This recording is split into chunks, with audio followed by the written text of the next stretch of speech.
Viviana stopped at the door, watching without being noticed. Claudia, with a nervous look, made sure there was no living soul around, before putting the leftovers in a container. What was happening? Why was the caretaker, always so discreet and reserved, making that unusual gesture? Before finding out what will happen, I invite you to subscribe to the channel so you don't miss any of our future stories. Enjoy! Viviana was a woman with a big heart and kindness, known in the company for her dedication and professionalism. Senior manager in a large company in Florence, despite her position, she had never distanced herself from the human side of the people around her. A friendly greeting in the morning, a smile for anyone you meet in the corridors, and always a kind word for the support staff, especially Claudia, the caretaker. Claudia, on the other hand, was a woman marked by time and the difficulties of life. She had recently started working in the company as a cleaner, and despite the tiring work, she never complained. Every day, he made sure the environment was impeccable before the team arrived. But behind his calm exterior, there was a silent battle that tore at his heart. Claudia had a son, Tommaso, who was battling a serious illness. Medical expenses were high, and despite her husband working hard, the family struggled to make ends meet. Her days were divided between her work commitments and the constant worry for her child's health. Every time she returned home, the thought of how to cope with everything oppressed her, and so one evening, she made a difficult decision. She began collecting leftover food from the office to bring to Tommaso. Viviana had a lot of work to do that evening and had to stay in the office until late. It was then that she noticed Claudia. That unusual scene, the way the woman tried to hide her gestures, pushed Viviana to observe without intervening immediately. But her curiosity, and above all, her compassionate instinct, pushed her to try to understand better what was happening. He decided not to ignore the situation. He approached slowly, with his usual sweet smile, trying not to embarrass Claudia. "Hi, Claudia. Is everything okay?" he asked her kindly. Claudia's face turned red, taken by surprise and shame. She looked down, trying to find the words to explain herself.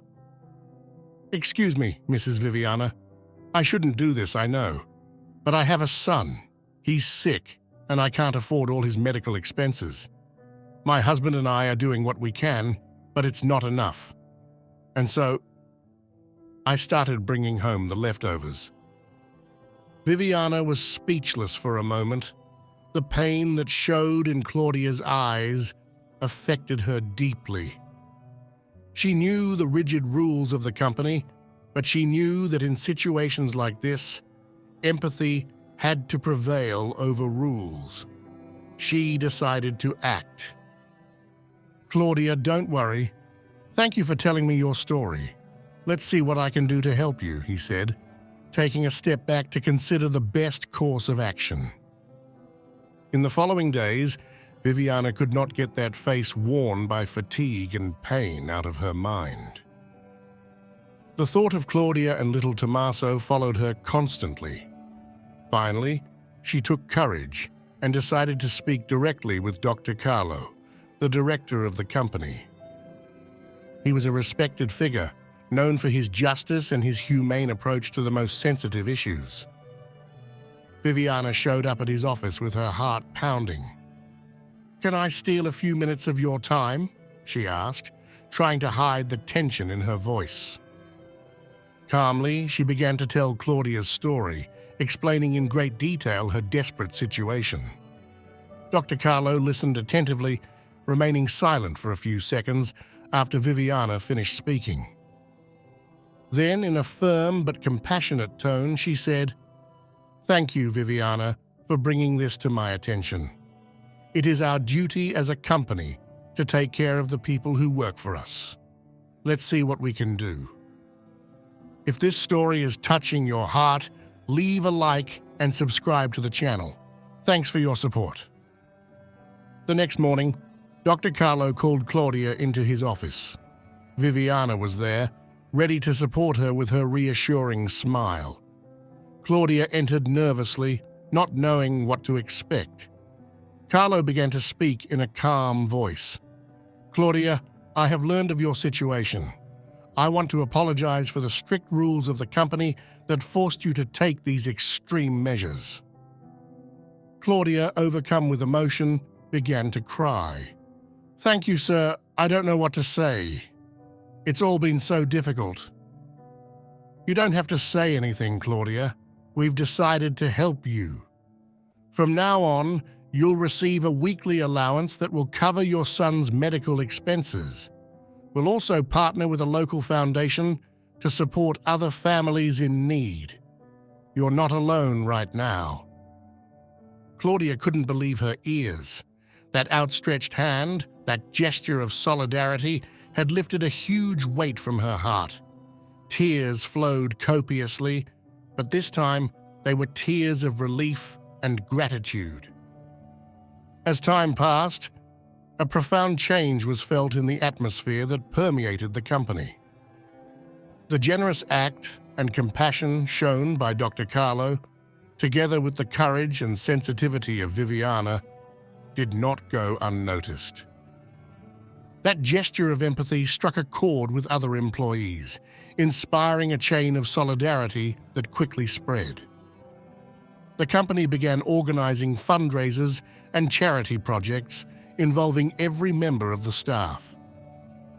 What started as a small act of kindness turned into a wave of altruism, a collective generosity never seen before in the corridors of that office. Everyone felt part of a positive and concrete change, driven by the desire to help those among them who were most in need. Little by little, Claudia found her smile again, while Tommaso began to show the first signs of improvement. His health stabilized, and he was soon able to return to school, where he became a model student. The company, meanwhile, continued to grow not only in profits, but also in humanity. At the end of the year, during the usual company meeting, Dr. Carlo addressed words full of wisdom to his team. "It's not just our financial results that define our success. It's what we do for others, the compassion we show, that makes the difference." Claudia was there, listening to those words and thinking about everything that had happened. A small gesture of generosity had changed not only her life, but also that of many other people.